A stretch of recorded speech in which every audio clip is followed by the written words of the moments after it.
Hello Facebook friends. So I'm making a quick video today because I'm super passionate about breastfeeding, as many of you know, and I want to just share a little bit of what I taught today at this awesome class. So I had the opportunity to teach a whole bunch of occupational therapy students about breastfeeding, and we talked about the history of breastfeeding. We talked about understanding on a hormone level what's happening with moms and babies, and we talked about how they as occupational therapists can really help support the breastfeeding relationship. But a few of the things we talked about that were really fun and things I feel like everyone should know were these. So we talked about hormones.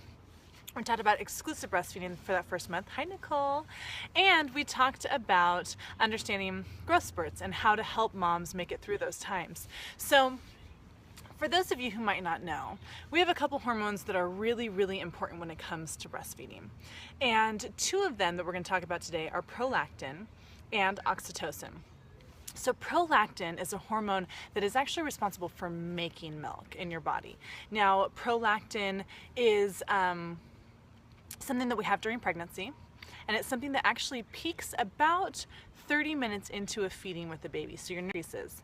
And what happens when that prolactin level increases is it actually starts your body making more milk, not only for that feeding, but really for the following feeding.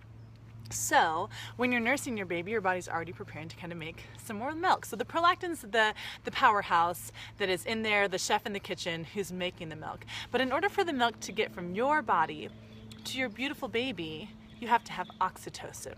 Now, oxytocin is released 3 times during 3 events in our lives. Oxytocin is released when we make a baby. I don't know if there's any children watching. This just got PG. When we make a baby, if you know what I mean. When we birth a baby, push it out of our body, high oxytocin, and when we breastfeed. So making a baby, birthing the baby, and feeding the baby are all times when we really need a lot of this love hormone. This oxytocin makes us fall in love with our baby. But it's also responsible for literally opening the gate and letting all that milk that has been made by the prolactin actually come out. So we call it a letdown when a mom has, I don't know why we call it letdown, it sounds like a bad thing, but it's not a bad thing. When a mom brings her baby close and she smells her baby and she holds her baby close to her, her oxytocin level increases, and that oxytocin level increases allows the milk to then come. And some moms feel it as like a tingling sensation, some moms don't. But that milk then comes out to the baby. So when a mommy is going to feed her baby, it's really important that both of these hormones are working well. And at the very, very, very beginning, it's kind of like she's got this prolactin team. And when I do my breastfeeding classes, and in class today, this is the demo I did. I gave a couple groups of people a piece of paper, stack of pieces of paper, and I told them to start folding paper airplanes. I'm folding paper airplanes. And tell them, you're the prolactin, and you're folding your little paper airplanes.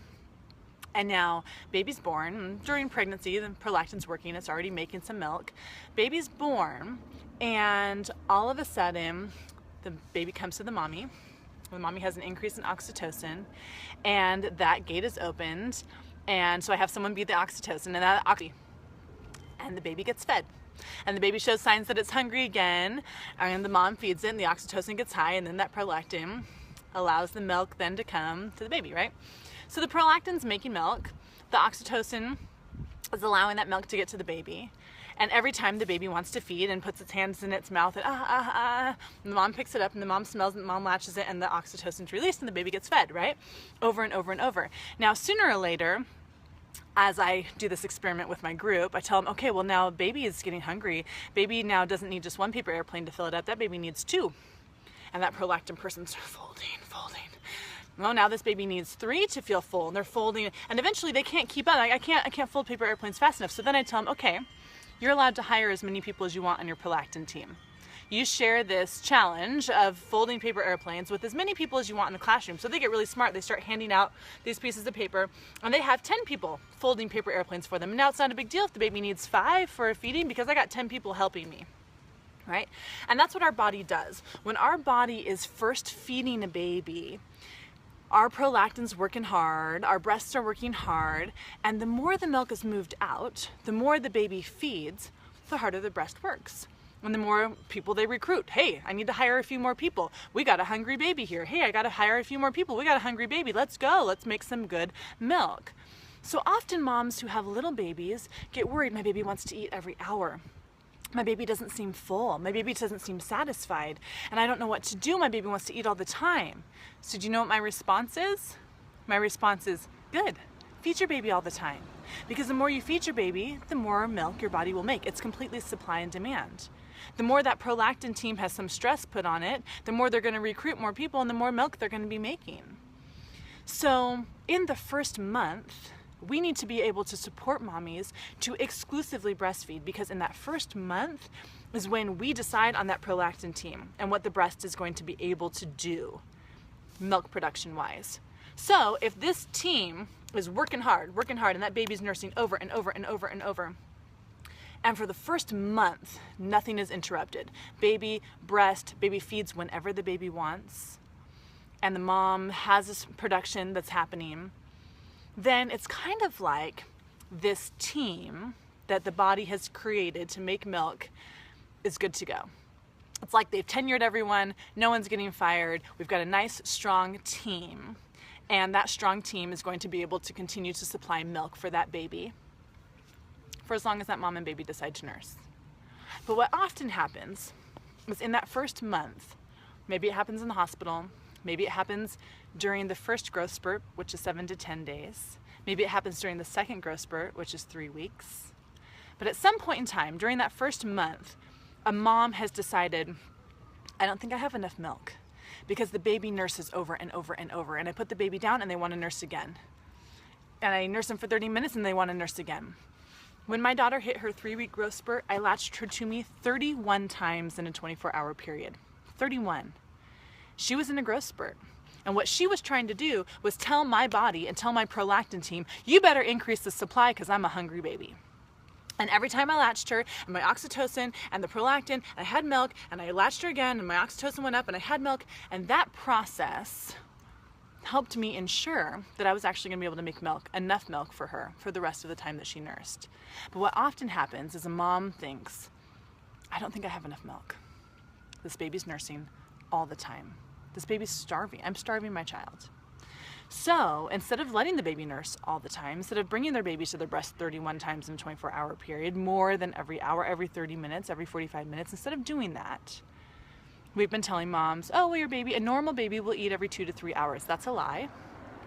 Sometimes babies eat every 2 to 3 hours, but sometimes babies are in a growth spurt and they eat more than that.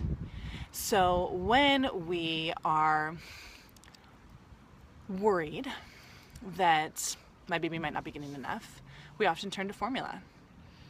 And we find that bottle of formula that maybe was sent to us for free from some advertising that's sitting in our living room, and we give it to the baby.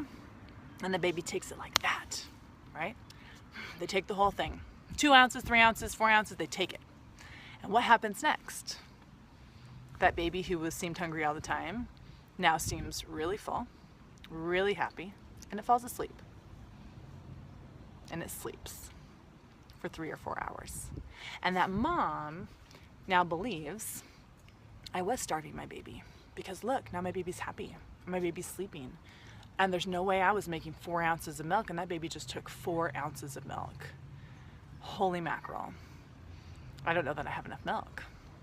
And that baby sleeps. And for the 4 hours that baby's sleeping, that mommy, her boobs don't get any stimulation, right? She probably takes a nap too, which is good for her, but she doesn't get any removal of milk. So in that 4-hour time span, when maybe the milk would have been removed, let's say 2 times, it's not.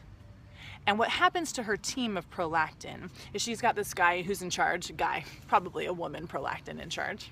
She's got this prolactin in here, right? Who's in charge of making sure that there's enough milk. And all of a sudden, the milk's not going anywhere. And everyone's making paper airplanes, everyone's making a lot of milk, and it's not going anywhere.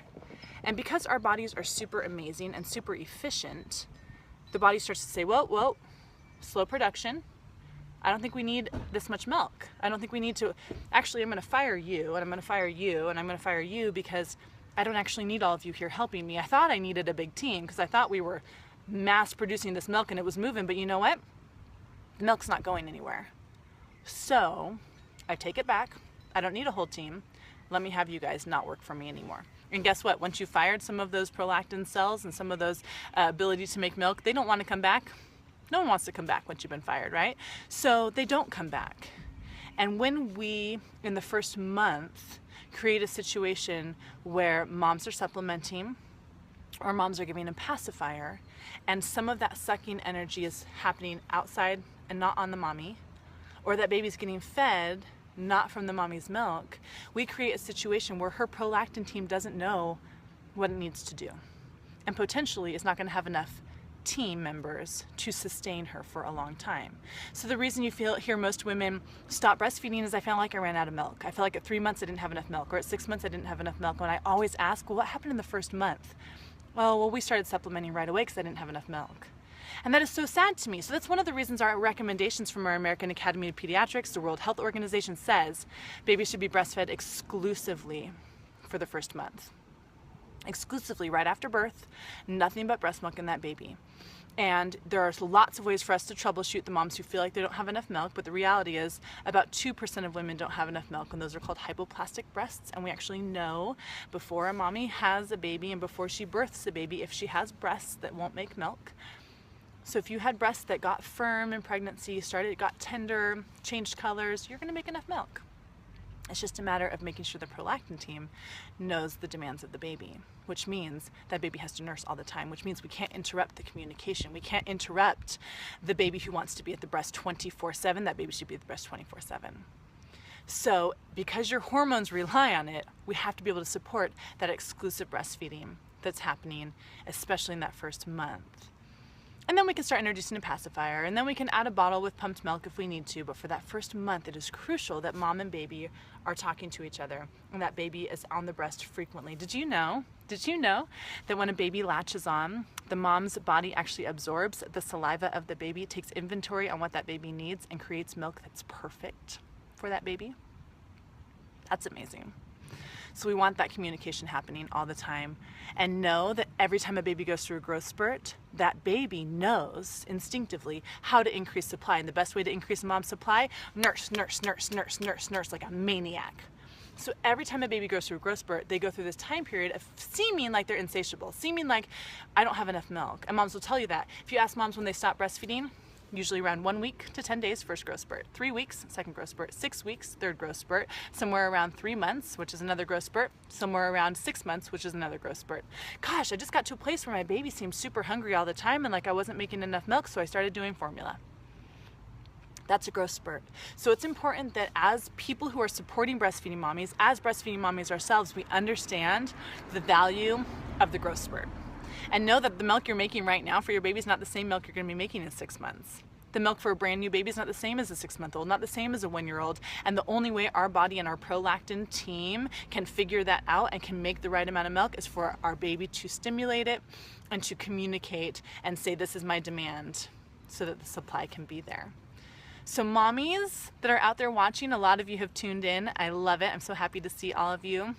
Megan and Michelle, and Susie and Lisa, I'm so glad that everyone's here. If you're a breastfeeding mommy, know that your baby is brilliant. Your baby knows how to increase your supply. Your baby knows how to get exactly what they need, and it's a matter of letting them do it. It's a matter of letting them nurse as much as they want to nurse and really hanging in during those crazy growth spurts, knowing that they're going to happen, getting a Netflix subscription, finding a whole bunch of shows you want to watch, ordering some takeout, sit on your couch, and for that day and a half or 2 days when the baby's in a growth spurt, just sit there with your shirt off, nurse them all the time, watch some cool shows, eat some delicious food, and know that it will pass. But it's your baby's way of making sure that you maintain a really good supply and kind of having some communication with that prolactin team who's in charge of making sure you have a lot of good milk for your babies. I'm so happy that you guys all tuned in. I hope that this makes sense. Please know if you're a mommy who really wanted to breastfeed your first baby and struggled, and maybe you're pregnant with your second, or you're looking forward to a second opportunity, that this ability to set your prolactin team happens. It's a reset button every pregnancy. So just because you didn't make enough milk for your first doesn't mean you can't make milk for your second or third or fourth or fifth. So keep that in mind. If you have any other breastfeeding questions that have to do with anything fun like this, please feel like you can message me at any point in time. I love talking about breastfeeding. I feel like getting our babies off to the absolute best healthy start possible is really important. So that exclusive breastfeeding for that first month of nothing but boob and baby, and then nothing but breast milk in a baby for the first 6 months is really crucial. And babies should be breastfed for at least a full year, and ideally 2, and as long after that as you and your baby want. All right, thank you so much for joining me. I'll talk to you all later. Bye.